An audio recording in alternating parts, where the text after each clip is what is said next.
শিফা শিফা আমার মেয়ে T shirt আর pant পরে হঠাৎ রেডি হয়ে গেল, বলল বাবা ঘুরতে যাব, আমাকে ঘুরতে নিয়ে যাও। আমি অবাক হয়েছিলাম, হঠাৎ ঘুরতে যাওয়ার ইচ্ছা জাগলো কেন। আর আম্মুকে জিজ্ঞেস করলাম, ও তো ঘুরতে যাইতে চায়, তুমি কি বলো। সে মিষ্টি একটি হাস দিয়ে রেডি হতে শুরু করলো আর আমাকে বলল তুমিও রেডি হও। আমিও ঝটপট করে জামা আর 3/4 প্যান্ট পরে রেডি, চলো ঘুরে আসি। ফ্যামিলির আবদার আমি আবার ফেলতে পারি না। শিফা বাহিরে বের হয়েই দৌড়াতে শুরু করলো আর নাচতে শুরু করলো। আরো একবার ছোটবেলার কথা মনে পড়ে গেল। শিফা যখন রাস্তা দিয়ে হাঁটে তখন আমার হাতের আঙ্গুল ধরেই হাঁটে। পরে রিক্সা নিলাম, গন্তব্য মোহাম্মদপুর বুদ্ধিজীবী। গাড়িতে যেতে পারতাম, কিন্তু ফ্যামিলি নিয়ে যখন ঘুরতে বের হই রিক্সা ছাড়া রিফ্রেশমেন্টটা পাওয়া যায় না, তাই রিক্সাতে যাওয়াটাই বেটার মনে করি। এইদিকে শিফা কিন্তু আপনাদের লাভ দেখাচ্ছে, তার সামনে ক্যামেরা রাখলেই সে লাভ দেখানো শুরু করে। এর মানে বুঝতেই পারছেন আপনাদেরকে খুব ভালোবাসে। পরে আস্তে আস্তে যখন মোহাম্মদপুর বেরিবাদ চৌরাস্তায় চলে আসলাম তখনই হঠাৎ জ্যাম। হঠাৎ মনে পড়লো দেশ সংস্কারের কাজ চলছে, ধৈর্য তো একটু ধরতেই হবে। পরে জ্যাম ছেড়ে দিলে আমরা যেতে শুরু করি। পুরো বিষয়টি ভালো লাগার মতো একটি বিষয়। আমার পক্ষ থেকে সবাইকে সালাম রইল। অবশেষে আমরা গন্তব্যে পৌঁছে গেলাম। ওই যে দেখা যাচ্ছে বুদ্ধিজীবীর গেট। এই বুদ্ধিজীবীতেও শিফার আম্মুকে নিয়ে অনেক স্মৃতি জড়িয়ে আছে।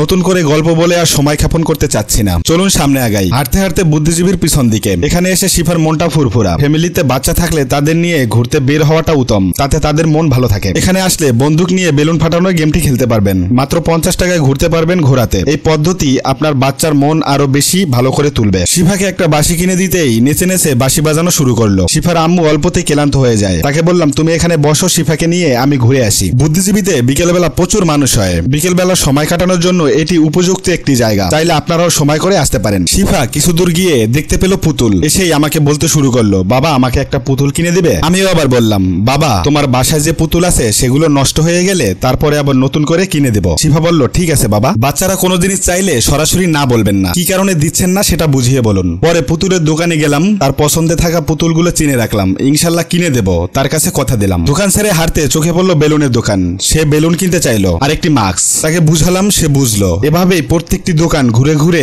দেখানো শেষ করলাম। দুজনে ঘোরাঘুরি শেষ করতে তার আম্মুর দিকে রওনা দিলাম। হাঁটতে হাঁটতে দেখি তার আম্মু এক পাশে বসে বাদাম খাচ্ছে। সুন্দর একটি বিকেল, পরিবেশটা ভালো লাগার মতো। আমিও বসে পড়লাম তার পাশে। বাদাম খেতে পেতে চারপাশটা দেখতে শুরু করলাম। জীবনে কিছু সুন্দর মুহূর্ত আসবে, আর সেই সময়টাকে সঠিকভাবে ব্যবহার করতে শিখতে হবে। আর এতটুকুই আপনার পরিবারকে খুশি রাখতে যথেষ্ট। পরে হাঁটতে হাঁটতে বের হওয়ার সময় চোখে পড়লো নাগরদোলা। ছোটবেলার স্মৃতি ঘিরে ধরলো শিফার আম্মুকে। আমার আসলে চাওয়া পাওয়ার কি আসে যায়। উঠে পড়লাম নাগরদোলায়। শিফার প্রথম নাগরদোলাতে ওঠা। আমি অনেকটাই চিন্তিত ছিলাম শিফা যদি কান্না করে। অবশেষে আমাদের টেনে উপরে উঠালো। নিচে আরো 3 জন বসবে। উপরে উঠে পরিবেশটা খুব ভালো লাগছিল। অবশেষে ঘুরানোর পালা। ঘুরানো শুরু করলেই শিফার আম্মু চিল্লাচিল্লি শুরু করলো, কিন্তু শিফা হাসছিল। আর এইদিকে তাদের দুজনের অবস্থা দেখে আমি হাসতে হাসতে শেষ। কিছুক্ষণ পরেই দেখি শিফা বাঁশি বাজানো শুরু করলো। এর থেকে বুঝতে পারলাম শিফার মনে বাবার মতোই সাহস। পরে নেমে হাঁটতেই সামনে পড়লো আরেক যন্ত্রণা। শিফা এটাও ট্রাই করবে। উঠিয়ে দিলাম ঘুরানোর জন্য। ঘুরাতে শুরু করলো। এই ফাঁকে রাইডগুলোর দাম বলে দেই। প্রত্যেকটা রাইড 20 টাকা করে জন প্রতি। খেলাধুলা শেষ করে সামনে আগাতেই চোখে পড়লো আইসক্রিম। পরে দুজনকে 2টি আইসক্রিম কিনে দিলাম।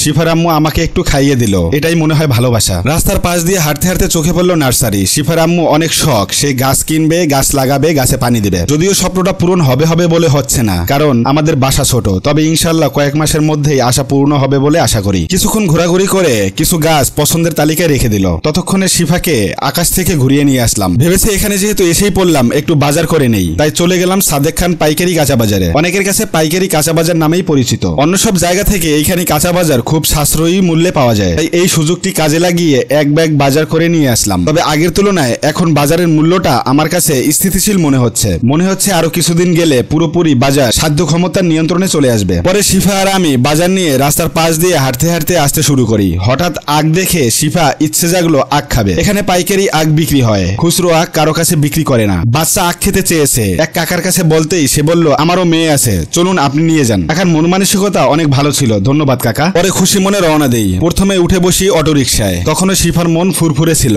বাঁশি বাজাচ্ছিল আর আনন্দ করছিল। পরে মোহাম্মদপুর বেরিবাদ নেমে আরেকটি রিকশা নিয়ে সোজা বাসার দিকে রওনা দিলাম। তখন প্রায় সন্ধ্যা। সময় সুযোগ হলে আপনারাও ফ্যামিলি নিয়ে ঘুরতে বের হবেন। এতে করে দুশ্চিন্তা কমে, ছেলে মেয়ের মন ভালো থাকে, আর বউয়ের কাছ থেকে বেশি বেশি ভালোবাসা পাওয়া যায়। অবশেষে চলে আসলাম বাসায়। ভিডিওটা এখানেই রাখছি। দেখা হচ্ছে অন্য ভিডিওতে অন্য কোনো একদিন। ওই পর্যন্ত ভালো থাকবেন আর চ্যানেলটি ফলো করে যাবেন। আসসালামু আলাইকুম।